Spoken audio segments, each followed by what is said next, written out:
Okay, so listen up, before you tune out, whilst I try to keep the content on this channel with a tactical military focus, sometimes something comes out that I just want to speak about and showcase. The recent Cities Skylines was a good example of this, and it won't be the last.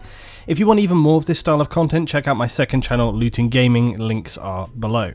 So, A Hat in Time is just one of those things that I really wanted to talk about. Why do I want to talk about this game on here? Well, I first became aware of the game through Tech Syndicate of all places, one of my favourite shows on YouTube, and subsequently contacted the devs to check out this game. Now, I've always been a big platformer fan, it's one of my all-time favourite genres. However, a specific variety of these has dwindled lately, and it's something we saw more of in the 90s and early 2000s, were 3D platformers. Think of stuff like Mario 64, Zelda Wind Waker, Rayman, Banjo-Kazooie, Mario Sunshine, Jak and Daxter, the list goes on. And one of the best I played in recent times was Mario Galaxy. If anybody played that, it's actually a super enjoyable game to play. I had so much fun with that.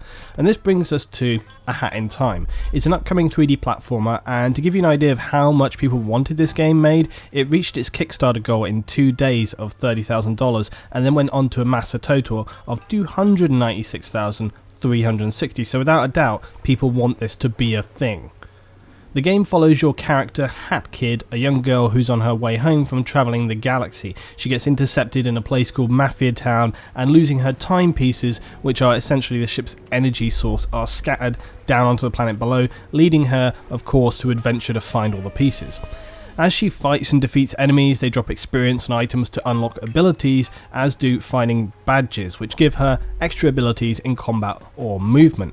The badges are fixed onto her hat as well, which is a nice little feature to display what current power-up she's using. So I wanted to give this game an overview and some time because I think it's a pretty awesome looking game for its genre, and the fact that it's being built independently is a great thing. So often now we see huge AAA titles missing the mark, and recently we've seen games like Cities Skylines built with a very small dev team but become immensely successful and super popular, and it just goes to show that you don't need a mammoth budget or team to pull a fantastic game out of the hat. So how does A Hat in Time play? Well, first let's remember it's still in active development, but let's put it this way. I started playing last night and quickly found myself getting addicted in the same way that I did with Skylines. Platformers tend to have that effect on me, and I will happily just burn right through them. I'll just sit and play for like 10 hours or something insane. The free exploration aspect of 3D platformers is always really enjoyable, and that's not something that's missing with this game. You can wander around, climb, discover, and then go and find and complete your quests after. The early stages, as you would expect, are pretty easy, but as you go along, the difficulty does step up. One thing that caught me off guard was this boss fight right here. Whilst I wouldn't say it was the hardest I've ever seen, and this is speaking as someone who defeated with my guild some of the hardest raid bosses in World of Warcraft, it did catch me off guard because I was just playing through all kind of casual, just enjoying the game, and the previous enemies had just required me to like jump and X button smash them.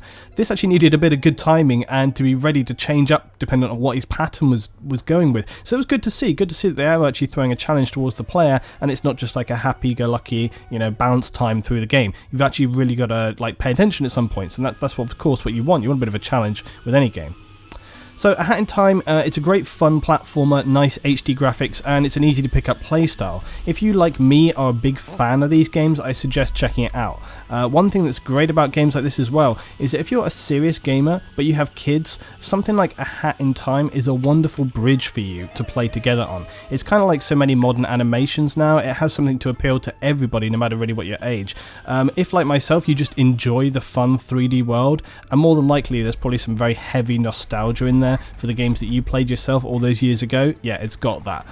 If you want to share your gaming with your own children, this has a ton of features that will appeal to you and your family as well, so it's just good all around.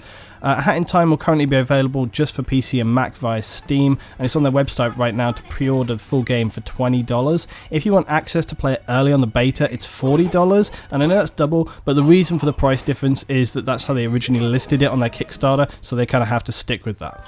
Let me know some of your favourite platformer memories below, guys. I hope you enjoyed this one. Let me know your thoughts about the game, and I'll see you next time.